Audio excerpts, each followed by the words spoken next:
Morning, Steve Free in Chicago with the morning grain comments. Well, I hope everybody had a safe and good weekend.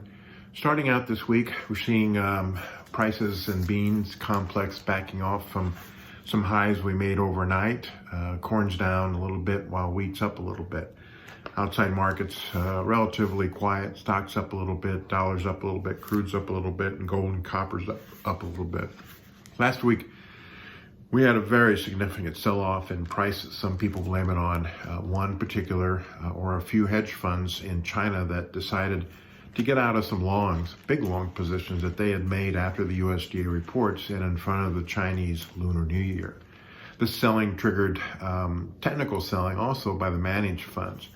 The CFTC estimated that the funds were long about 652,000 contracts in the grain complex. Right now we're looking at 550 that they're long. So they sold quite a bit from last Tuesday.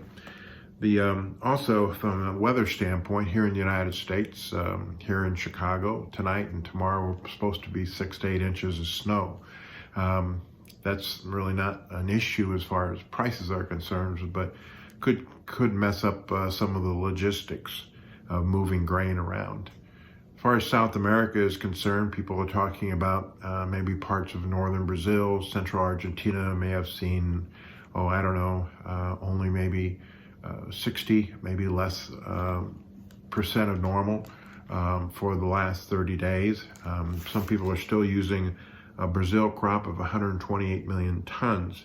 The big thing is that they're estimating Feb-March Brazil soybean exports around 10 million tons versus a little over 15 last year. So we'll see if that tonnage might shift to the United States. Some people are using exports for beans right now somewhere around the maybe 2250 area and could see maybe 150, 200 million bushel increase in those final export numbers, which could bring the carryout almost down to zero.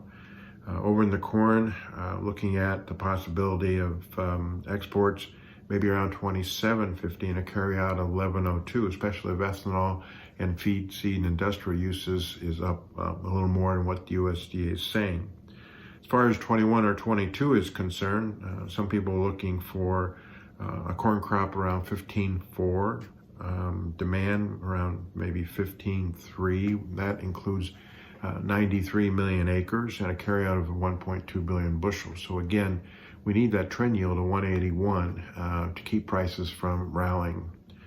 As far as the beans are concerned, 90 million acres, a crop of 45.50, demand maybe 45.35, and carryout only goes from, let's say, 100 to 130 million bushels. So again, we're watching South American crops, we're watching the export demand, we're watching everything that would probably bring that up or down.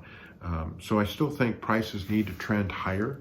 It's just that it's going to take time to find some bullish news.